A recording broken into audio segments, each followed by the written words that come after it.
Welcome to the Tech Arena, featuring authentic discussions between tech's leading innovators and our host, Allyson Klein. Now, let's step into the arena. Welcome to the Tech Arena. My name is Allyson Klein, and we've got a terrific episode today for you. NASA is back on the Tech Arena. This time, Matt Greenhouse has joined us. He's a project scientist with the James Webb Telescope Project. Welcome to the program, Matt. It's lovely to have you here. Oh, it's great to be here. Thanks for having me. So, Matt, I know that you've been working on the James Webb Project for quite a long time. And obviously, James Webb has captivated the attention of the world in terms of the images that it's bringing back of the universe. But can you just give me a little bit of background on yourself and how you got involved in this exciting program? Well, I joined the Webb Telescope program in 1997. So it's ended up being my whole career at that point, post the launch in 2009. But it's been a wonderful experience for me. And, we did a pretty good job building it. It's working perfectly. And it's having the even more scientific impacts than we imagined when we designed it. Now, new images published by NASA a few weeks ago at the 1-year anniversary are breathtaking. You've shown stars being born. You've shown all sorts of interesting things. What are they teaching us about the beginnings of the universe that we didn't know before? Well, it's teaching us a lot about the beginning of the universe, really raising more questions than answers at this point because the science mission is just getting started. But it's shown us that our previous ideas about how galaxies form and evolve must be significantly incomplete because we're finding galaxies that are more evolved than they should be at their current age, at least as we interpret it. It's shown us a whole new phenomena that we have never seen before. We've seen dark matter stars, quite remarkable. And so it's been really, really exciting. The Webb has given humanity its first high definition view of the infrared universe. And so, as one can imagine, that first view is filled with lots and lots of surprises and fascinating stuff that the science community is just able to dig into now that they have access to the Webb as a tool. When you look at all of the scientific data that is flowing back to us from the Webb, how does NASA work with the broader scientific community to take this knowledge and apply it to various fields of study? And where do you see the broadest impact of that data? Well, the science community really does all the work and all the interpretation. NASA built the facility, and once a year we solicit observing proposals on, what to point the telescope at and what measurement to make. We solicit those once a year from the worldwide astronomical community. And then those proposals are peer reviewed. They're reviewed by other scientists in a double-blind fashion. Nice. And then about a year's worth of observing is selected, each year. So at any given time, the Webb has about a year's worth of work in the hopper to be executed. And then when those proposals are executed, the data goes back to the team that proposed them, and they interpret the data. They write up the results. In many cases, the data becomes public as soon as it's taken, so that it's not just the team that proposed the observation that has access to the data in many cases. Now, the Webb is sitting 1 million miles away from Earth. What is it like for the team to receive those images from deep space and be the first ones to see the outer reaches of the galaxy? And I'm sure that must be so rewarding for you, having worked on this project since 1997. Yeah, it is pretty rewarding. And in most of what the Webb sees is things we're seeing for the first time because the tool wasn't available before. So it's very exciting for everyone that works with the Webb. The actual experience, apart from the fact that we're seeing things that humanity has never seen, the actual experience is not really that different from using our other facilities. like the Hubble Space Telescope Hmm. or the Chandra X-ray telescope. The data is transmitted to Earth by radio transmission. It's received by NASA's Deep Space Network and then transmitted to a science operations center. In our case, it's the Space Telescope Science Institute in Baltimore, Maryland, that receives the data, calibrates it so that it's ready for scientific interpretation, and then it's sent off to the teams, via the internet. And so that basic experience is common to, all of our facilities. Now, I know one of your specialties is infrared spectrography, and a lot of the pictures that we're seeing are actually taken in the infrared wavelength spectrum. Can you talk about why that's important and how we then convert that to something that the human eye can see? Sure. Yeah. Everything we know about the universe comes to us encoded in starlight. And so the job of modern astronomers is to extract that physics information from the starlight to learn about the objects that produce the light. So in order to get all the information, we astronomers need all the light.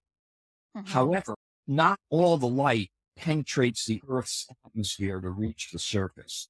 Only a relatively small amount of the electromagnetic spectrum, as they call it, the whole spectrum of light that exists in the universe, only a very narrow bit reaches the surface of the Earth, which is fortunate for us because some of this light is harmful. But our eyes have evolved to just be sensitive to that narrow slice. But there's a lot more light out there that our eyes cannot see. For example, the ultraviolet part of the spectrum, which the Hubble Space Telescope is designed to observe. That's light that is beyond violet. Our eyes can't see it, but your skin could be burned by it if you stay at the beach too long. Similarly, the infrared part of the spectrum lies beyond the red, wavelengths that are longer than the red light that our eyes can see. Our eyes can't see that light, but your skin can sense it. If you hold your hands near a warm stove burner or a warm radiator, feel the heat. What's happening there is your skin is sensing the infrared light. Now, we've had to design the Webb telescope to be an infrared telescope because different information about the universe is carried in different parts of the spectrum. So one of the key objectives of the Webb telescope was to observe the first stars and galaxies to form after the Big Bang. Those objects emit their light in the ultraviolet part of the spectrum. However, the universe is expanding. And so as that light travels to us through the expanding space of the universe, its wavelength is stretched into the infrared.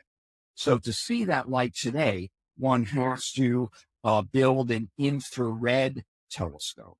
And so that was one of the key objectives of the Webb telescope mission. And that requirement to observe in the infrared comes with lots and lots of difficult engineering requirements that we had to overcome and meet. That's fascinating. I'd mentioned the birth of the star image. It was so beautiful and, just one of those things that just suspends disbelief and brings, at least for me, brings me back to a childlike wonder. When you think about the images that are being shared, and you can see this in the types of publications that are covering the James Webb, it's really captured the imagination of the populace. What do you think this gives in terms of broader understanding of the universe? And, you talked about the origins of the universe. Is there anything that we've seen and we've learned where we're really surprised by what we're visioning compared to how we understood science prior to the web?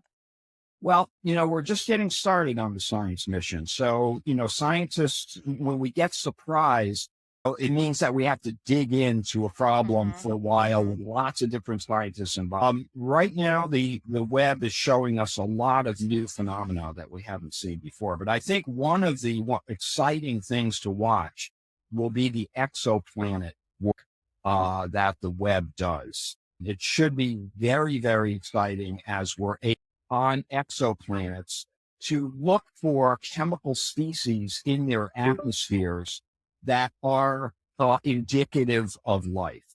The Webb will primarily be observing exoplanets that are somewhat larger than the Earth. However, the Webb can detect water on an exoplanet that's about 3 times the size of the Earth. And water is very important for the search for extraterrestrial life. It's not because alien life might get thirsty and need something to drink, but rather for the organic chemistry of life to occur on a planetary scale, one needs to have a liquid solvent available on a planetary scale. And water is what we're most familiar with. And we demonstrated with the Webb to this point that we can take high quality spectra of exoplanet atmospheres. We've seen some interesting stuff on that front. Sulfur dioxide, for example, which is indicative of photochemistry occurring in the exoplanet's atmosphere. We're going to be seeing a lot of really interesting results from exoplanets. And I think that's an area that many astronomers, myself included, are really excited. That's fantastic. I can't wait to hear more. Now, you talked about the messages from the Webb coming back via radio frequencies. Can you talk a little bit about the technology behind, their receipt by NASA and how that data is then interpreted? This is the TechArena, so I've got to ask the question: Yeah. how are you actually interpreting it, and what kind of technology is it use? The actual transmitting of the data is not really particularly new technology. Conventional radio transmission, we're using a part of the spectrum called the Ka band, which is high frequency band chosen not to get interference from other uses of the spectrum like cell phones and so forth. And this data is transmitted from the Webb 1 million miles away, basically every day, to an array of giant receiving antennas that exist at various locations around the globe. And that's called the NASA's Deep Space Network. Those antennas receive the very faint radio transmission. These are really, really big dishes. And then that transmission is then, of course, amplified, and it's a digital transmission to begin with. And then that is transmitted back to the Science Operations Center via the internet. So no matter what Earth station around the globe actually receives the signal, it all gets sent to the Space Telescope Science Institute in Baltimore via the internet, where it is pipeline processed to calibrate it, to remove all the instrument effects and so forth, and to yield a product that's ready for scientific interpretation. And then that is archived in the cloud, actually, by the Science Operations Center, and it is subsequently transmitted to the people who need to get it, again, via the internet. When you look at the next opportunities, you talked about exoplanet research. You talked about that this is a long mission. We've known that Hubble has been transmitting for a long time, and we're hoping the same is true for Webb. What are you most excited about that the scientific teams are taking on? And can you share anything about, you talked about that process of peer-reviewed aiming of the telescope, anything in particular that's been decided that you're going to aim at next? We're getting ready to start the 3rd cycle of this solicitation of observing proposals this fall. And so astronomers around the world are hard at work writing those proposals. We'll be receiving them in the fall and have the selections announced, early in the new year. And so we'll have to see what those are. But, one could imagine that a lot of the enigmatic results that we've achieved on the first 2 cycles will be followed up on the 3rd cycle with a lot of new work to be proposed. The volume of proposals that we receive typically increases as at this stage of the program. The first cycle was during the height of COVID. I think we were lucky that we got the response that we did, given that. The second cycle was, much, much larger. And I'm sure the 3rd cycle will be larger still.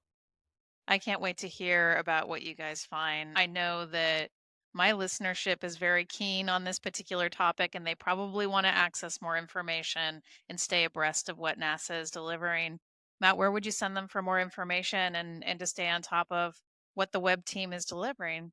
I would send them to our website. We have a really outstanding website on this mission with extensive material for the press. Whenever the Webb, something interesting happens on the Webb, we typically have a blog post about it, which is semi-popular level. And we have tools on the website that you can see, like what the Webb is observing right now and what it'll be observing tomorrow. Things like that. So I think we've done a pretty good job, and that's where I send people. I'd also put in a plug to your audience that NASA has an excellent citizen science program where if you're an individual that's really fascinated by this stuff, but you don't want to go through all the trouble to get a PhD and become a scientist, but you'd like to join with a research team and work on the data, you can actually do that by applying to NASA's Citizen Science Program. And despite the name of that program, you don't need to be a U.S. citizen to participate. So this is audio only, but I think if one were to Google NASA Citizen Science, you'll get the website right away. That's very cool. I think you've just lit a number of dreams for folks who are listening online. Matt, thank you so much for being on the program. I love this topic. I love what you guys are doing at NASA. It just makes the world a better place. Thank you so much for spending some time with us today. Thank you for having me. Thanks for joining the Tech Arena. Subscribe and engage at our website, thetecharena.net. All content is copyright by the Tech Arena.